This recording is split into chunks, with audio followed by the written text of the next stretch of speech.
Welcome to JGTCR. I'm Cope, and today we are tuning the Ford Mustang GT Premium Fastback 15. Let's get into it. The way this Mustang drives in factory trim, it's no wonder people are writing themselves off driving these things. They are unpredictable and handle like crud, which is a very dangerous combo. It seems that every input leads to a drastic overreaction from this Mustang, and all roads lead to us losing it.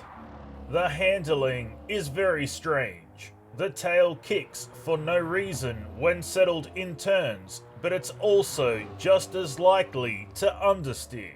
It certainly gives the impression that it would spin out even while stationary. The steering comes in and out, and it's hard to predict how it will respond to our inputs. The power available is both not enough and too much for this chassis to handle. One moment we're begging for more pickup, and the next it's snap kicking and sending us directly into a crowd of people. The power delivery is just as randomized. It's like this car has a mind of its own. The brakes work well enough for slowing us down, but it's sloppy and Mr. Plowy in nature. Let's collect our time.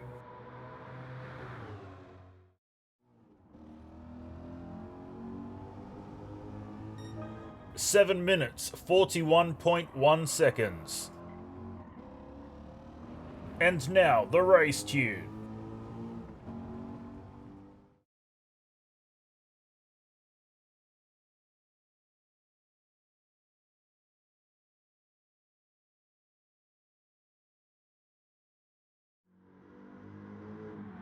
This Mustang is just as annoying to tune as it is to drive. It has extremely poor chassis balance and the power delivery is horrid. Overall, it is much better, but it still falls short of being an enjoyable drive. The handling works well enough to get us around the circuit, but it feels quite sketchy. The steering is pointed at times, but it does not like to be unsettled, and this is where the massive understeer and snap oversteer rears its ugly head.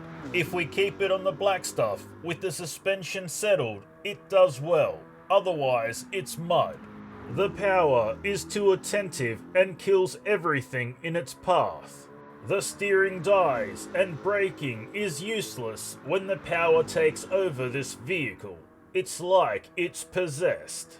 We must ensure to stay on top of power with throttle modulation, and make sure to not stay stuck into it if traction is lost. The power delivery is hyper aggressive.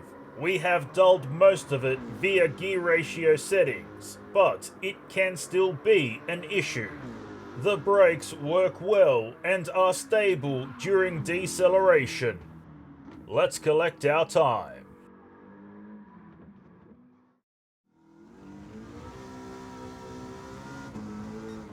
Six minutes, 21.9 seconds. And now the drift tune.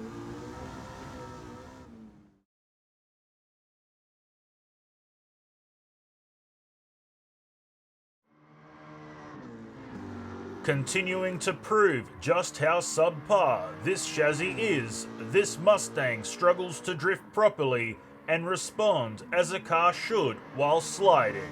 The handling likes to lock in the front wheels and plow, especially when under load at high RPM.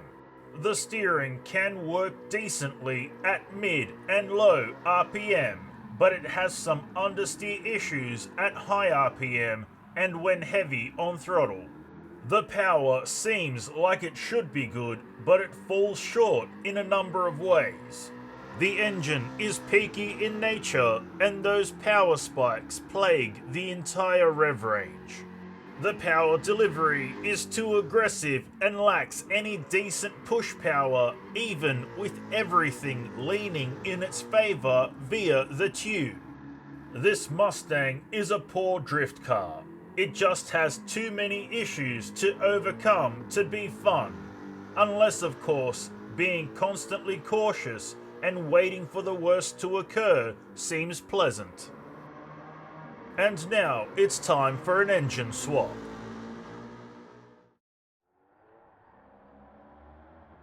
There is no other way to say it. This is just a horrible drive through and through. There was no point even trying to push this factory Mustang with the engine swap, as it was too erratic and speared us off track every time it actually came to life in revs. The handling is so sloppy it struggles even driving in straight lines. The steering isn't great, but somehow it's better when the tail is loose. Unfortunately, the rest of the car hates sliding. The power is utter crapiola. It has nothing down low and suddenly springs to life at 5,500 RPM. It has no chill whatsoever. It is a light switch. The power delivery is probably the most aggressive we have encountered so far. The chassis and engine swap is a match made in the bowels of hell. The brakes are okay, but the spongy suspension makes it difficult to control as we slow down. Let's collect our time.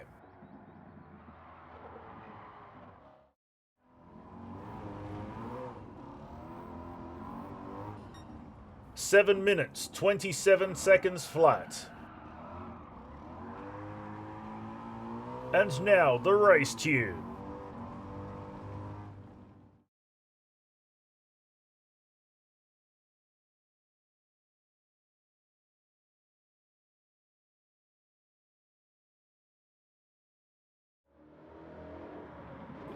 This is an absolute nightmare no matter how we slice it.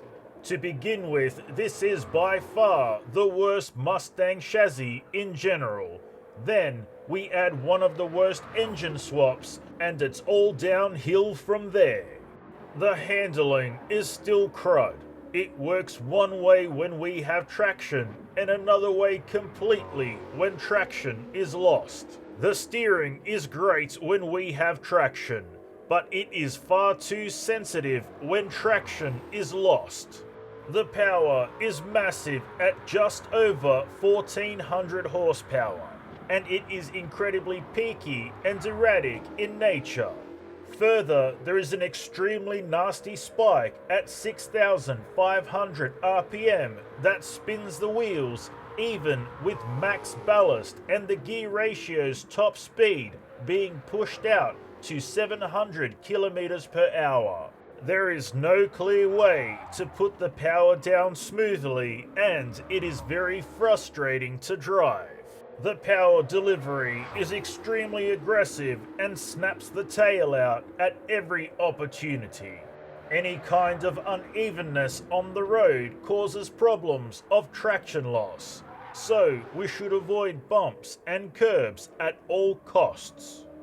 It should also be noted that it is best practice to ease off the power 5 to 10% as we get up towards 6,000 RPM.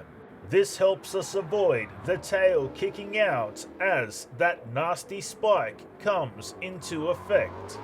The brakes are stable in straight lines, but get considerably wobbly if we try and turn at all while under braking conditions.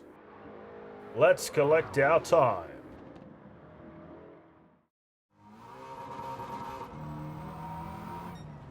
Six minutes, 16.6 seconds.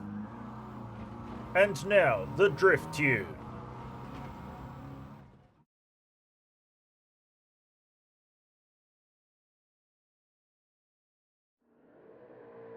We have gone to some extremes to get this Mustang to be stable as a drift car. With the tail end super soft, it gives the chassis some flexibility to handle the power output decimating the road and the tires. This Mustang is weighted like a mid-mount rear-wheel drive vehicle, so it likes to lead with the rear. But this is something that is easy to get used to. The handling can feel a bit twitchy and janky, but it keeps the Ford in line well. The steering responds extremely well to our inputs and can bring us back from the brink of spinning out. The power is nuts and hammers on hard when it gets high in the RPM. Fortunately, our tune, in particular the gear ratios, makes sure that the power is put to good use without being overwhelming. The power delivery is aggressive, however, it rolls with the punches and does an incredible job of keeping it all together, even when we bash the limiter.